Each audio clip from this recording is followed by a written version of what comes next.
Prayer చేసుకుందామా? Juniors కూడా వచ్చేసారా? ఇంకా రావాలా?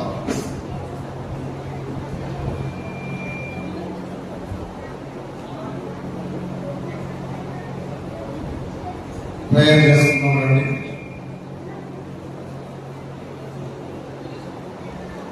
మోకరించండి, ప్రార్థన చేసుకుందాం. ప్రార్థన.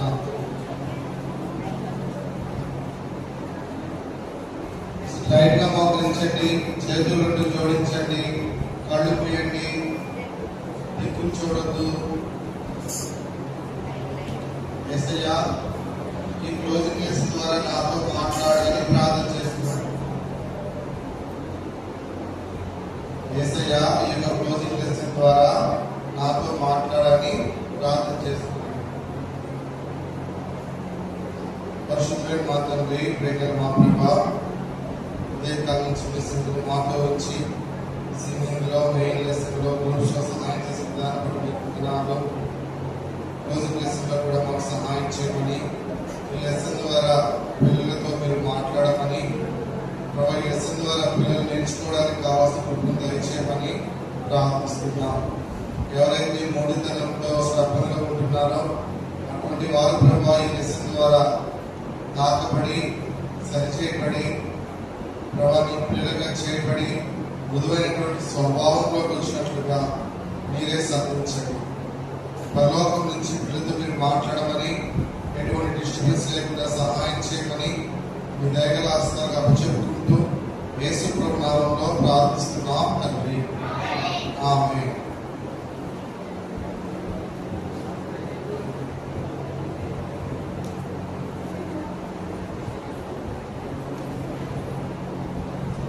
బైబిల్ ఇస్తున్న వాళ్ళు నా వెనకాల చెప్పండి. ఓపెన్ చేయగలిగిన వాడు ఓపెన్ చేయవచ్చు. యెషయా గ్రంథము 53వ అధ్యాయం. యెషయా గ్రంథము 53వ అధ్యాయం.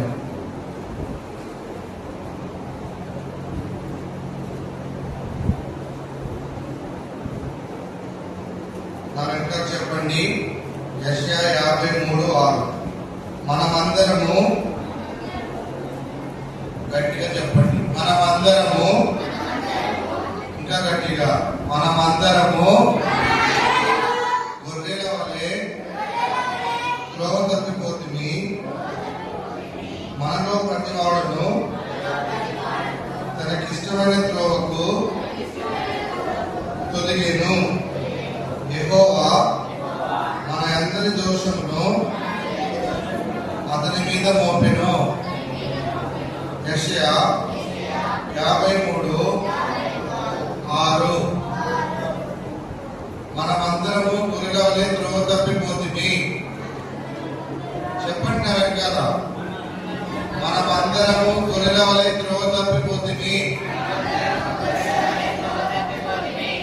మనలో ప్రతి వాడు తనకిష్టమైన త్రోవకు తొలగెను. యెహోవా మన అందరి దోషము అతని మీద మోపెను. యెషయా 53:6.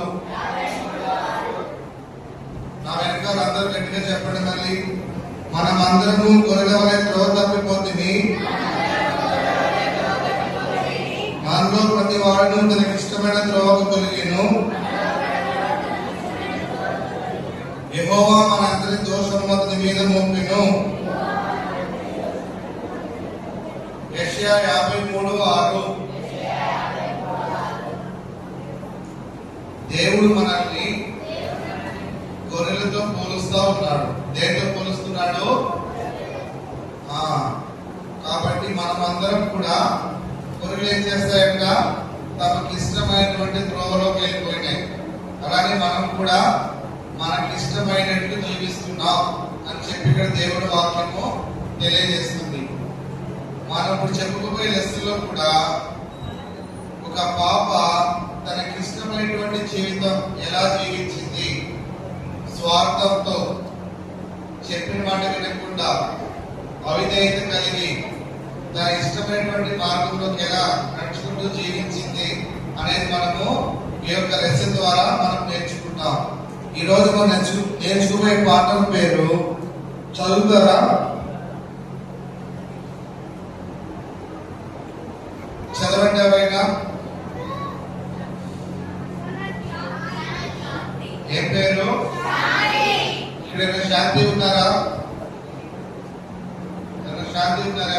పేరు శాంతి అనే పేరు ఉందా లేదా? ఎవరికి లేదా? ఓకే, శాంతి అంటే అర్థం ఏంటి? పీస్. Very good. ఇంకా నెమ్మది, సమాధానం, మనశ్శాంతి అనే అర్థాలు వస్తాయి. మీరందరూ చేతులు కింద పెట్టేసేయండి. అందరూ చేతులు కట్టండి. చేతులు కట్టాలి. మీ కళ్ళు మాత్రమే పనిచేయాలి. కేంద్ర కళ్ళు బయట కనబడితే ఎవరు మాట్లాడదు. చేతులు కట్టేయండి. ఈ శాంతి అనే పేరుకి ఏంటంటే నెమ్మది, సమాధానము, మనశ్శాంతి అనే అర్థాలు ఉన్నాయి. అయితే ఈ గురించి చిన్నగా రాయబడింది కింద. శాంతి a very stubborn God causes much trouble until she finally receives Jesus as her personal savior. అర్థం ఏంటంటే ఈమె చాలా స్టబ్బర్న్ గా, చాలా మొండిది. స్టబ్బర్న్ అంటే మొండిది అర్థం. ఎవరి మాట వినేది కాదు. మమ్మీ మాట వినదు, డాడీ మాట వినదు, స్కూల్లో టీచర్ మాట కూడా వినదు. అంత మొండిది. ఎప్పటి వరకు? అందరిని ఇబ్బంది పెట్టేది. ట్రబుల్ ఎప్పుడు ఇబ్బంది కలిగజేసేది అందరికి. ఎప్పటి వరకు అంటే ఆమె యేసు ప్రభువుని తన సొంత రక్షకుడిగా అంగీకరించేంత వరకు ఆమె మొండిగా అందరికి ఇబ్బంది కలిగజేస్తూ జీవించింది. అయితే ఈ శాంతిమణ ఫ్యామిలీ, ఇది నిజంగా జరిగినటువంటి సంగతి. మన ఇండియాలోనే జరిగినటువంటి సంగతి అన్నమాట. స్టోరీ ఇది. కాబట్టి ఈ శాంతిమణ ఫ్యామిలీ క్రిస్టియన్ ఫ్యామిలీ. ఎటువంటి ఫ్యామిలీ? వాళ్ళ మమ్మీ డాడీ క్రైస్తవులు. అయితే ఈ పాప వాళ్ళ మమ్మీ డాడీతో చర్చికి వెళ్ళేది సండే. కానీ సండే స్కూల్కి మాత్రం వెళ్ళేది కాదు. ఎక్కడికి వెళ్ళేది కాదు? కొంతమంది పిల్లలు మమ్మీ డాడీతో వస్తారు, వీకెండ్స్ లో కూర్చోరు, వాళ్ళ చుట్టూ తిరుగుతూ ఉంటారు కదా, మొండిగా ఉంటారు.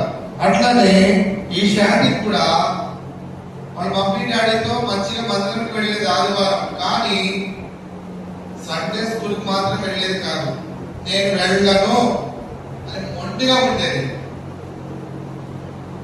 ఒకే ఒక్కసారి ఆమె సండే స్కూల్లో కూర్చోనేది. ఎప్పుడో తెలుసా?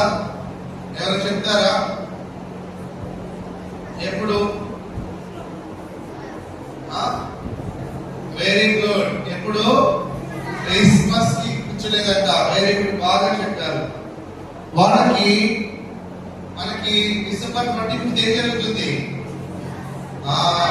క్రిస్మస్ రోజు వాళ్ళ మమ్మీ మంచి మంచి పిండి వంటలు, మంచి మంచి భోజనము అన్ని మంచిగా వండి పెట్టేది, అన్ని చేసి పెట్టేది శాంతి కొరకు.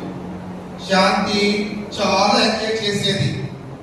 వాళ్ళ మమ్మీకి హెల్ప్ చేయమంటే వచ్చేది కాదు, కానీ వండిన వెంటనే వచ్చి మంచిగా తినేది.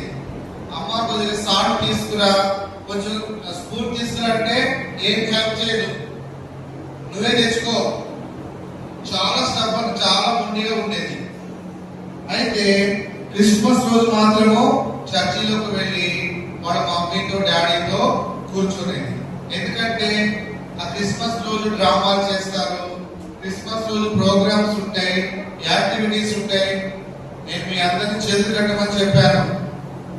చేతులు కట్టకపోతే నుంచోబెట్టేస్తా, పైకి నుంచోవాలి. ఈ చేతులు ఏమి ఉండకూడదు. ఆ క్రిస్మస్ రోజు యాక్టివిటీస్ ఉంటాయి, ప్రోగ్రామ్స్ ఉంటాయి. కాబట్టి ఈ శాంతి ఏం చేసేదంటే ఆ రోజు మాత్రమే వాళ్ళ మమ్మీ డాడీతో మందిరంలో కూర్చునేది. ఆ రోజు స్నాక్స్ ఇస్తారు, చాక్లెట్స్ ఇస్తారు, అన్ని డిస్ట్రిబ్యూట్ చేస్తారు. కాబట్టి ఏం చేసేది? మందిరంలో కూర్చొని. అయితే ఒక రోజు ఏమైందంటే శాంతి వాళ్ళ డాడీ శాంతిని తీసుకెళ్లి స్కూల్లో జాయిన్ చేశాడు. ఈ దినాల్లో లాగా ఆ దినాల్లో స్కూల్స్ ఉండేవి కాదు, బోర్డింగ్ స్కూల్స్ అని ఉండేవాట. బోర్డింగ్ స్కూల్స్ అవి చాలా దూరంలో ఉండేవి. వాటిని క్రైస్తవ మిషనరీస్ నడిపించేవారు. మిషనరీస్ క్రిస్టియన్స్ వాటిని రన్ చేసేవాడు. అయితే ఒక రోజు ఏం చేసిండు వాడి డాడీ, శాంతి తీసుకుని పోయి ఆ స్కూల్లో జాయిన్ చేసి వచ్చిండు. జాయిన్ చేసి వస్తే ఈ శాంతి స్కూల్లో అంతా గందరగోళం చేసేసేది. పిల్లలందరినీ కొట్టేది. టీచర్ లెసన్ చెప్తుంటే వినేది కాదు. ఒకసారి ఏమైందంటే టీచర్ శాంతిని గద్దించినప్పుడు శాంతి ఏం చేసింది తెలిసిన, టీచర్ కొట్టడానికి వెళ్ళిపోయింది. టీచర్ని కొట్టడానికి టీచర్ మీదకి వెళ్ళిపోయి గట్టిగా టీచర్ని కరిసేసింది. అరిస్తే టీచర్ ఏం చేస్తాడు, వెరీ గుడ్, టీచర్ పోయి ప్రిన్సిపల్ కంప్లైంట్ చేసింది. శాంతి క్లాస్ లో చాలా ట్రబుల్ చేస్తుంది, చెప్పిన మాట వినడం లేదు, క్లాస్ మొత్తం డిస్టర్బ్ చేస్తుంది, శాంతి వల్ల చాలా ప్రాబ్లం అవుతుంది అని ప్రిన్సిపాల్ కి హెడ్ మాస్టర్ కంప్లైంట్ చేయగానే హెడ్ మాస్టర్ ఏం చేశాడు, వెంటనే వాళ్ళ డాడీని కబురు పంపించాడు.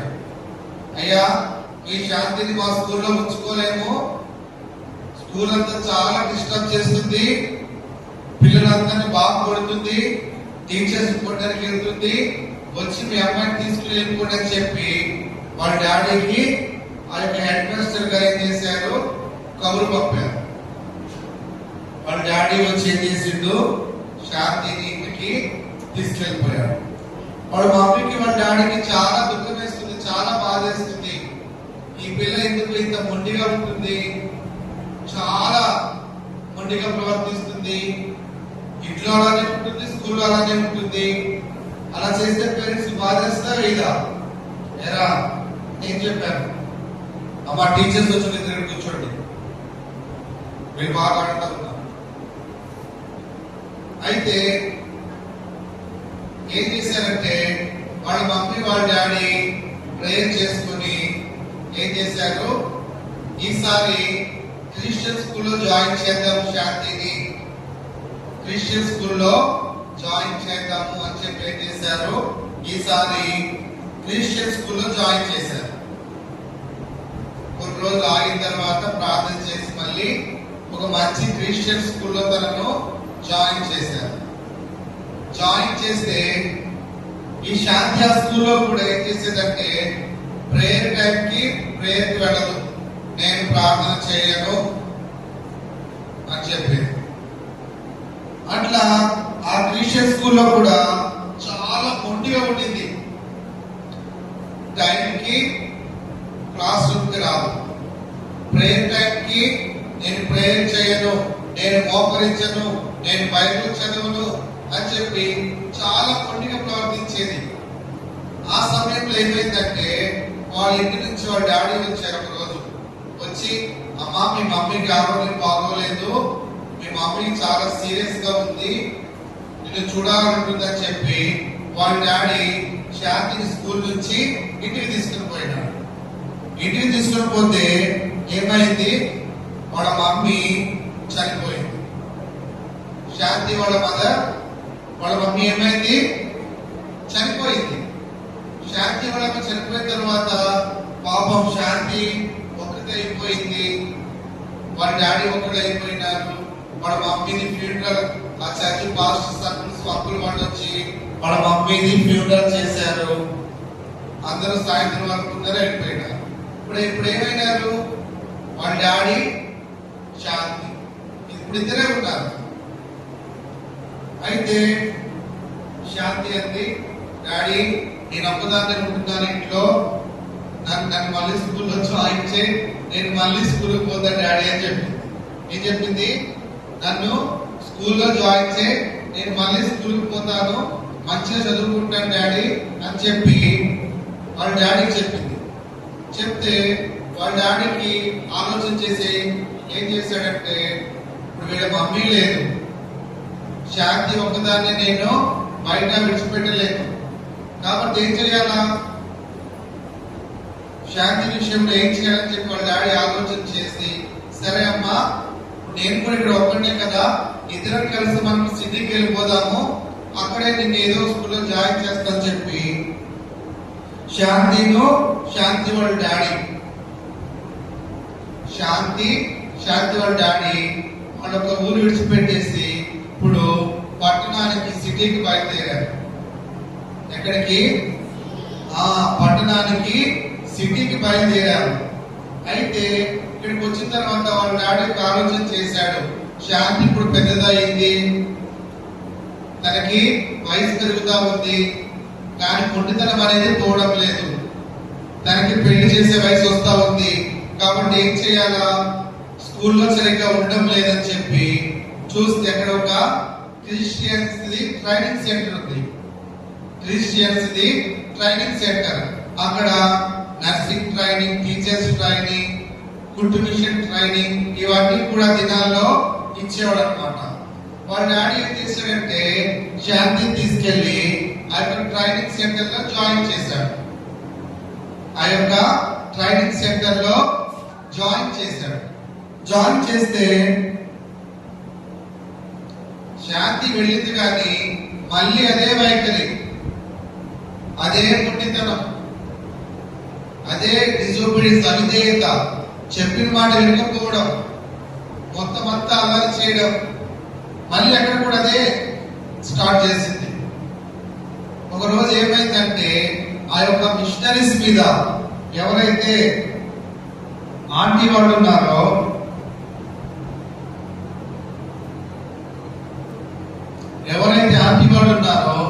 ఆ మిషనరీ ఆంటీస్ వాళ్ళని కర్ర తీసుకుని వాళ్ళని కొట్టడానికి వెళ్ళిపోయింది. ఎందుకు? ఆ మిషనరీ ట్రైనింగ్ సెంటర్ లో వాళ్ళు ఏం చేసేవాళ్ళు అంటే రోజు ప్రార్థన చేయాలి, రోజు దేవుని వాక్యాన్ని నేర్చుకోవాలి, దేవుని వాక్యాన్ని కంఠత చేయాలి అని చెప్పి డైలీ వాళ్ళకి దేవుని వాక్యాన్ని బోధించేవాళ్ళు, సువార్త అందించేవాళ్ళు, దేవుని మార్గాన్ని గురించి బోధించేవాళ్ళు. శాంతి మనమందరం కూడా పాపులము, దేవుని వాక్యం ఇలా సెలవిస్తుంది, మనం దానిలో చనిపోతే నరకానికి పోవాలి, అగ్ని గంధకాలతో మండే గుండానికి వెళ్ళాలి. యేసు ప్రభు నిన్ను కూడా ప్రేమిస్తున్నాడు శాంతి, చూడు దేవుడు లోకం ఎంతో ప్రేమించని చెప్పి దేవుని వాక్యం సెలవిస్తుంది. యెషయా 53:6లో మనమందరం కూడా గొర్రెల వలె త్రోవ తప్పిపోయినామని దేవుని వాక్యం సెలవిస్తుంది. మనం పాప మార్గంలో నడుచుకుంటా పోతా ఉన్నాం. ఒకవేళ ఇదే మార్గంలో పోతే దేవుని దగ్గరికి లేము, మనము నరకానికి పోవాలి. యేసు ప్రభు దగ్గరికి వస్తే నీ పాపాలు క్షమిస్తాడు, నువ్వు దేవుని బిడ్డగా చేయబడతావు. ఈ లోకాన్ని ఎప్పుడు విడిచినా యేసు ప్రభుతో పాటు ఉంటావు శాంతి అన్నప్పుడు ఆమెను బాగా కోపం వచ్చేసింది. నేను పాపం చేశానంటావా, నేను పాపని చెప్తావా అని చెప్పి ఆమె కోపం వచ్చేసి ఏం చేసింది, కొట్టడానికి వెళ్ళిపోయింది. ఆ సమయంలో ఏమైందంటే మళ్ళీ ఈ మిషనరీ ఆంటీస్ ఏం చేశారంటే వాళ్ళు ఎంతో ప్రేమ కలిగినటువంటి మిషనరీస్ అన్నమాట.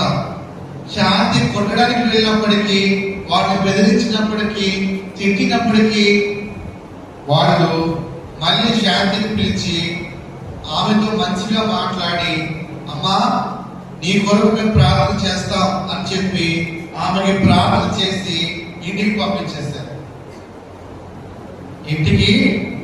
మళ్ళీ పంపించేశారు. ఇప్పుడు ఎన్నిసార్లు మానేసింది స్కూల్ శాంతి? ఎన్ని టైమ్స్ స్కూల్ నుంచి పంపించేశారు? 3 times పంపించేశారు స్కూల్లో నుంచి. మిమ్మల్ని ఎవరైనా పంపించారా స్కూల్లో నుంచి? ఒక్కసారి పంపించారా? చెప్పిన మాట వినడం లేదు, ఒంటిగా ఉన్నారు, ఎవరైనా పంపించేశారా? పంపలేదు కదా. మీరంతా వెరీ గుడ్. అయితే ఆ యొక్క మిషనరీ ఆంటీస్ కూడా ఏం చేసినారు, శాంతిని పంపించేశారు. తర్వాత కొన్ని రోజులకి ఏ మిషనరీ ఆంటీస్ అయితే ఆమె కొరకు ప్రార్థన చేశారో వాళ్ళు రెగ్యులర్ గా ప్రార్థన చేస్తున్నారు శాంతి కొరకు. ప్రభువా, శాంతికి తల్లి లేదు, ఒకతే ఉంటుంది, ఆమె నువ్వు రక్షించు, ఆమెని మారు మనసు కలిగి, ఆమెని బిడ్డగా చేయబడాలి అని చెప్పి ఆ యొక్క మిషనరీ ఆర్టిస్ట్ రెగ్యులర్ గా శాంతి కొరకు ప్రార్థన చేస్తా ఉన్నారు. ప్రార్థన చేస్తా ఉంటే ఒక రోజు అనుకోకుండా ఆ యొక్క మిషనరీ ఆర్టిస్ట్ కి ఒక లెటర్ వచ్చింది. ఇక్కడ చూడండి, ఆ మిషనరీ ఆర్టిస్ట్ పంపించే ముందు శాంతిని దగ్గరికి తీసుకొని ప్రేమగా ఆమెకి దేవుడి గురించి మళ్ళీ చెప్పి ఆమెను ప్రార్థన చేసి ఇంటికి పంపించారు. ఆమెను దేవుడికి అప్పగించినారు. ప్రభువా, ఈ బిడ్డను నువ్వు దర్శించు, ఈమెను నువ్వు రక్షించు, ఈమెలను నువ్వు ఖచ్చితంగా మార్పు తీసుకురావాలని చెప్పి ఆ ఆర్టిస్ట్ శాంతికి ప్రార్థన చేసి పంపించారు. పంపించినటువంటి కొన్ని సంవత్సరాలకి ఆ మిషనరీ ఆంటీకి ఒక లెటర్ వచ్చింది. ఆ లెటర్ ఎవరు రాస్తారో తెలీదు. ఒక బ్రదర్ రాస్తున్న ఒక లెటర్. ఆంటీ, నేను ఎవరో మీకు తెలియదు, మీరు ఎప్పుడు నన్ను చూడలేదు, నేను కూడా ఎప్పుడు చూడలేదు అని చెప్పి ఒక లెటర్ రాస్తాడు. ఆ లెటర్ లేకుంటుందంటే, ఆంటీ కొన్ని సంవత్సరాల క్రితము మీ యొక్క ట్రైనింగ్ సెంటర్ లో శాంతి అనే ఒక అమ్మాయి ఉండింది. ఆమె చాలా మొండిగా ప్రవర్తించేది, మిమ్మల్ని కొనడానికి కూడా వచ్చింది. మీరు తన ఇంటికి పంపించేశారు. మీరు అందరూ తన కొరకు ప్రార్థన చేస్తూ ఉన్నారు. ఇప్పుడు శాంతి యేసు ప్రభువుని నమ్ముకుందండి. శాంతి మారు మనసు పొందింది. నేను ఒక పాస్టర్ని వాళ్ళ నాన్నగారు నాకు ఇచ్చి పెళ్లి చేశారు. ఇప్పుడు శాంతి నాతో కూడా కలిసి దేవుడి సేవ చేస్తుందంటే అని చెప్పి ఆ యొక్క శాంతి హస్బెండ్ ఒక లెటర్ రాసి ఆంటీ వాళ్ళకి పంపిస్తాడు. ఆ మిషనరీ ఆర్టిస్ట్ కి చాలా సంతోషం వేస్తుంది. ఎంత స్టబ్బన్ గా ఉంటే, ఎంత మొండిగా ఉంటే, ఎంత అవిధేత చూపించేది, ఎంత అల్లరి చేసేది, నేను చెప్పిందే కరెక్ట్, నేను చెప్పిందే చేయాలి అని చెప్పి ఎట్లా ఉండేది. ఈ రోజు శాంతి దేవుడి సేవకు వచ్చిందంట, దేవుడి కొరకు జీవిస్తుందంట అని చెప్పి ఆంటీ వాళ్ళకి చాలా సంతోషం వేసింది.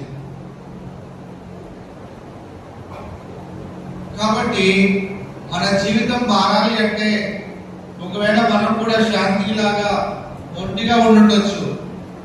మన ఇంట్లో కూడా మనం అలానే ఉంటాం కదా, నేను చెప్పిందే చేయాలి, నేను చెప్పిన డ్రెస్సే కొనుక్కు రావాలి, నేను చెప్పిన కాలేజీలోనే జాయిన్ చేయాలి, అక్కడ నా ఫ్రెండ్స్ ఉన్నారు, మమ్మీ మాట డాడీ మాట మనం వినాం. చర్చికి రమ్మంటే రాము, సండే స్కూల్ రమ్మంటే రాము, పాటలు పాడము, కఠిన వాక్యం నేర్చుకోము, ప్రార్థన చేయము, బైబిల్ చదవము. సేమ్ శాంతి లాగానే మనం కూడా చేస్తాం. ఆ మొండితనం అనేది మనలో కూడా ఉంది. అయితే నీవు కూడా శాంతి ఎప్పుడు వరకు అలా చేసింది? ఎప్పుడు వరకు అంటే, ఎప్పుడు తన యేసు ప్రభు దగ్గరికి వచ్చి తన పాపాలు ఒప్పుకునిందో, యేసు ప్రభుని ఎప్పుడు తన సొంత రక్షణగా చేర్చుకునిందో, అప్పటి వరకు ఆమె అలా ప్రవర్తించింది. యేసు ప్రభు దగ్గరికి రాగానే ఆమె జీవితం అంతా పూర్తిగా మారిపోయింది. తన మొండితనం అంతా పోయింది. ఇప్పుడు ఆమె ఒక దాసురాలిగా చేయబడింది. ఎలా చేయబడింది? దేవునికి ఒక దాసురాలిగా, ఒక సేవకురాలిగా చేయబడింది. దాని వెనకాల ఈ యొక్క ఆంటీ వాళ్ళ యొక్క ప్రేయర్స్ కూడా ఉంటాయి. మీ కొరకు మీ పేరెంట్స్ ప్రార్థన చేస్తున్నారు, ఇక్కడ సేవకులు ప్రార్థన చేస్తున్నారు, బీబీఎస్ సండే స్కూల్ టీచర్స్ అందరూ ప్రార్థన చేస్తున్నారు. మీరు కూడా రక్షణ పొందాలి, మీరు కూడా యేసు ప్రభుని మీ హృదయంలో చేర్చుకోవాలి. అంత మాత్రమే కాదు, మీరు కూడా శాంతికి లాగా సేవ చేయాలి. మన దీపేంటి? మేము యెహోవానే సేవించదము. చర్చి కోసం రావడమే కాదు, రక్షణ పొందడమే కాదు, దేవుని సేవ కొరకు తీర్మానం చేసుకునండి.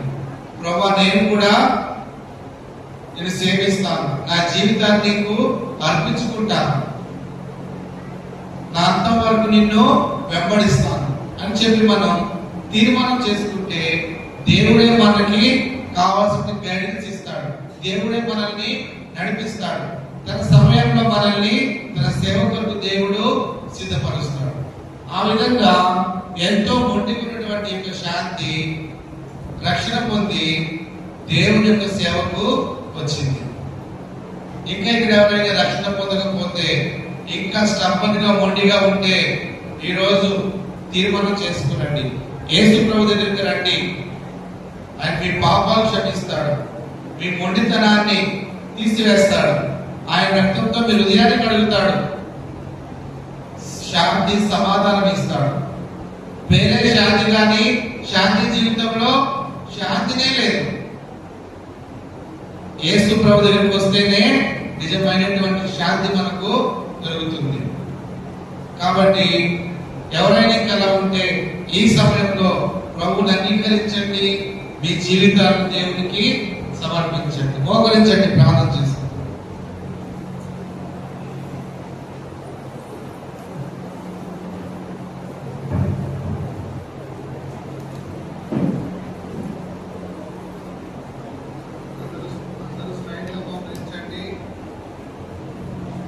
ప్రార్థనలో ఉండండి. ఎవరు దిక్కులు చూడొద్దు, కళ్ళు తెరవద్దు. దేవుని వాక్యం ఈ విధంగా సెలవిస్తుంది, మనమందరం కూడా గొర్రెల వలె త్రోవ తప్పిపోయినాం, మనకి ఇష్టమైనటువంటి మార్గంలో వెళ్ళిపోయినాం. అయితే దేవుడు మనందరి దోషమును అతని మీద మోపాను